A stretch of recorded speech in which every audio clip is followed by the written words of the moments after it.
Salut les amis, aujourd'hui épisode numéro 524 de l'After Zap Image. On débute avec l'anniversaire de l'ex-international sénégalais Mamadou Niang qui fête ses 40 ans aujourd'hui. Je pense que les supporters marseillais s'en souviennent. Un excellent buteur, Mamadou Niang.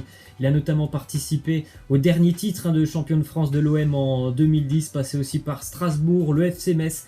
Un petit passage aussi du côté de la Turquie pour Niang qui était aussi un très très bon buteur avec la sélection sénégalaise. Il est actuellement dirigeant du club de l'Atlético Marseille qui évolue en National 2. On continue avec quelques résultats de la soirée européenne d'hier. Vous faites un petit arrêt sur image si ça vous intéresse. À noter la victoire de la Belgique au Kazakhstan, l'Écosse qui écrase Saint-Marin 6-0, victoire de l'Allemagne en Estonie, alors que les Allemands ont joué à 10 contre 11 pendant presque 80 minutes.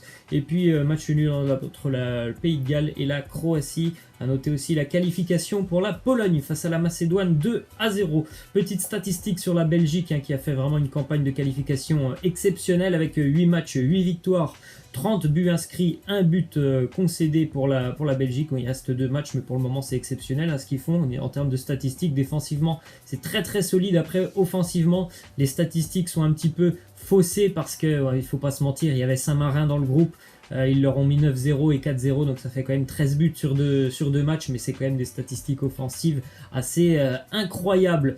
Une victoire hier pour les Belges grâce à Batshuayi, puisque Lukaku n'a pas joué, et un but aussi du Parisien Thomas Meunier. A noter hier que la Russie s'est aussi qualifiée, puisque les Russes sont dans le même groupe que la Belgique. La Russie s'impose tranquillement hier du côté de Chypre sur le score de 5-0. Donc après une Coupe du Monde 2018 vraiment réussie pour les Russes. On rappelle, c'était chez eux. Ils avaient fait un très très beau parcours sortant notamment la sélection espagnole. Ils sont donc déjà qualifiés pour l'Euro 2020 avec une plutôt belle génération sur le terrain du côté de la Russie. Il y a un petit mix avec des joueurs assez expérimentés et des jeunes qui arrivent qui sont assez talentueux. On a une petite déclaration d'ailleurs d'Alexander Golovin, l'international russe de l'AS Monaco, qui nous dit gagner l'Euro.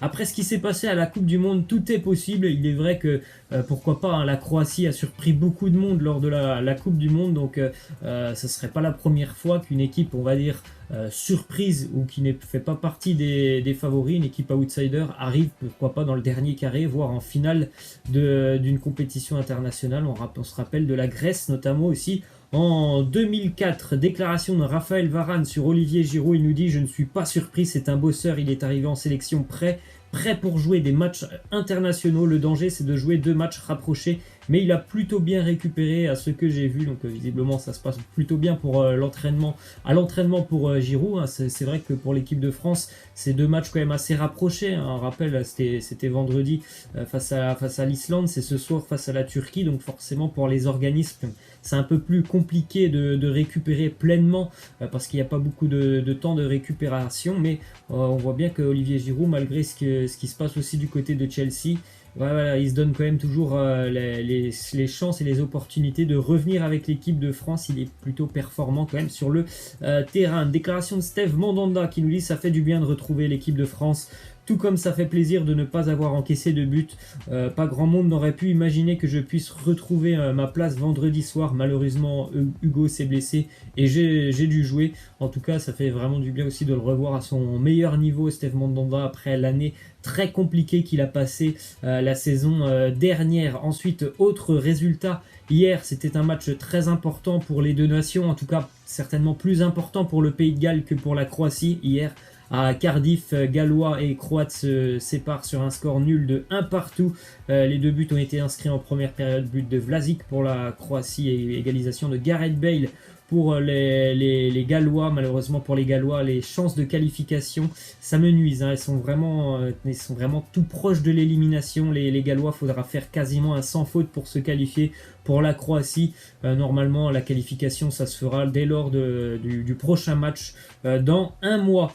On a malheureusement aussi eu 2 blessures pendant ce match et c'est plutôt inquiétant pour le Real Madrid. Ce sont les 2 stars, on va dire, qui étaient sur le terrain. Est-ce que le Real Madrid est maudit? On peut se poser la question parce que quand même depuis 3 mois le Real, il y a énormément de blessures. C'est vraiment une période noire, une période de malchance pour les Madrilènes, puisque hier Luka Modric et Gareth Bale se sont tous les deux blessés. Pour le moment, on n'en sait pas plus. En tout cas, ils étaient vraiment grimaçants à la fin de match, les 2 joueurs. Donc la trêve internationale fait beaucoup de mal au Real Madrid. Ils ont aussi perdu encore une fois Ferland Mendy qui a été touché, Nacho aussi. Et hier, ces deux blessures, hein, pour le moment, on n'a pas trop de réponses par rapport à leurs blessures, mais en tout cas hier ils sont sortis vraiment très gênés les deux joueurs. Vous avez les deux images des blessures. Luka Modric très grimaçant et Gareth Bale qui se touche aussi au niveau du genou. C'est assez compliqué pour les Madrilènes à quelques jours du Classico face au Barça et puis aussi du match de Ligue des Champions la semaine prochaine, puisque le Real est quand même plutôt mal engagé dans son groupe de Ligue des Champions. Quelques infos en Ligue 1. On en a parlé un petit peu hier et ça devrait être officiel dans la journée ou demain. Antoine Kombouaré devrait bel et bien devenir le nouvel entraîneur du Toulouse Football Club. Une autre info du côté de l'OGC Nice, le président Jean-Pierre River a parlé et s'est exprimé hier sur le plateau du Canal Football Club. Il a parlé de Patrick Vieira, son entraîneur. Il a dit on souhaite qu'il soit le coach de l'OGC Nice pendant encore de nombreuses années. C'est bien de faire confiance à Patrick Vieira parce que je pense que depuis qu'il est arrivé à Nice, il fournit quand même un travail assez intéressant avec son groupe. Et une autre info du côté de l'Olympique Lyonnais, l'équipe confirme la formation de RMC. Rudy Garcia serait maintenant le favori pour succéder à Silvinho du côté de Lyon, puisque du côté de l'OL visiblement Laurent Blanc voudrait amener beaucoup trop de monde autour de lui pour son staff et ça ne plaît pas du côté de Lyon. On sait qu'à Lyon en général il y a souvent des gens dans le staff qui sont au club depuis de nombreuses années et Laurent Blanc voudrait peut-être un petit peu changer tout ça, donc ça ne plaît pas du côté de l'OL. Officialisation normalement du côté de Lyon pour le nouvel entraîneur, ça sera dans les prochaines 48 heures. La piste blanc n'est pas exclue, mais visiblement c'est bel et bien maintenant Rudy Garcia qui serait le favori. J'attends vraiment de voir la réaction des supporters lyonnais si ça se confirme, de voir Rudy Garcia signé du côté de Lyon. J'attends de voir la réaction des Lyonnais, je suis pas sûr qu'ils vont être très heureux de l'arrivée de Rudy Garcia. Ensuite, de double déclaration de Gigi Buffon, une sur Mbappé et Neymar. Il nous dit: j'ai eu de la chance de jouer à Paris avec deux des futurs prochains ballons d'or. Neymar et Mbappé ont des talents qui sont hors normes, donc voilà, certainement qu'il a raison, ça sera peut-être deux prochains ballons d'or, Neymar et Mbappé. Une autre déclaration sur le but qu'il a subi face au Real Madrid et il y a un peu plus d'un an maintenant face à Cristiano Ronaldo, se retourner magnifique après quelques secondes, juste après le but, à se demander comment c'était possible après quelques secondes à être aussi énormément déçu. Il s'est dit je vais aller voir Cristiano, je lui ai demandé quel âge as-tu, il m'a répondu pas mal hein, pour un mec de 33 ans et tous les deux se sont mis à rire. Ce sont aussi deux légendes du football. On a une petite info du côté d'Arsenal, on est en train de négocier pour prolonger le contrat de Pierre-Emerick Aubameyang jusqu'en 2023. Autre info aussi en Angleterre, Manchester United toujours en grande difficulté dans son système de jeu, en grande difficulté aussi offensivement, donc Manchester va chercher à se renforcer lors du mercato hivernal. Il pense toujours à l'attaquant Mario Mandzukic de la Juventus, qui ne joue pas beaucoup avec la Juventus, qui ne joue même quasiment jamais avec les Turinois.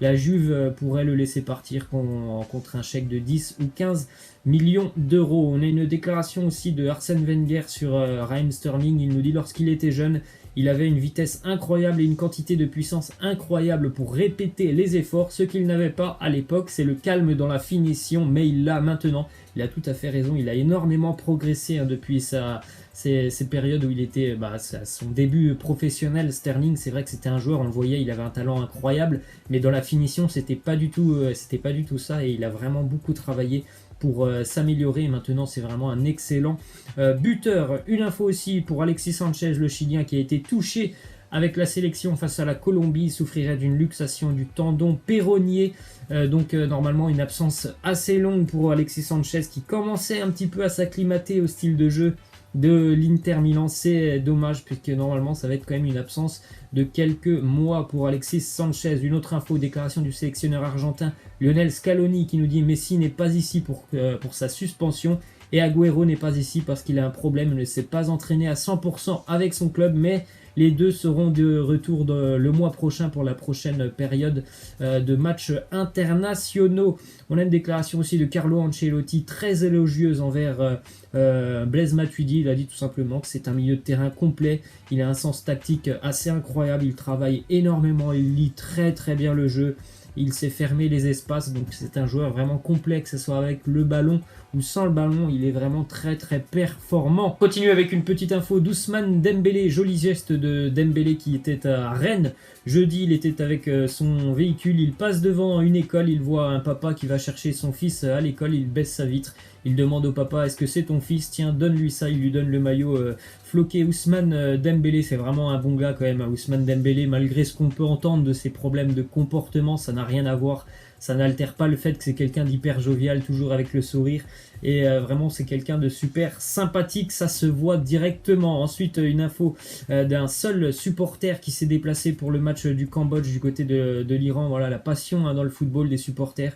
Il a perdu, son équipe a perdu 14-0. Il était tout seul dans le stade, il était là avec son mégaphone, son tambour. Vraiment, la passion et la ferveur de certains supporters n'a aucune limite, et ça aussi c'est très beau à voir. Ensuite on va terminer avec quelques images qui sont aussi magnifiques. Diego Agbotson, défenseur du FC Spon en Suisse, qui nous dit c'est le plus bel endroit du monde pour jouer au football, voir les montagnes, les glaciers, les arbres, c'est fantastique. Vous avez cette image du terrain, le terrain qui est situé quand même à 2000 mètres d'altitude, qui est entouré bien évidemment de montagnes dans les Alpes suisses.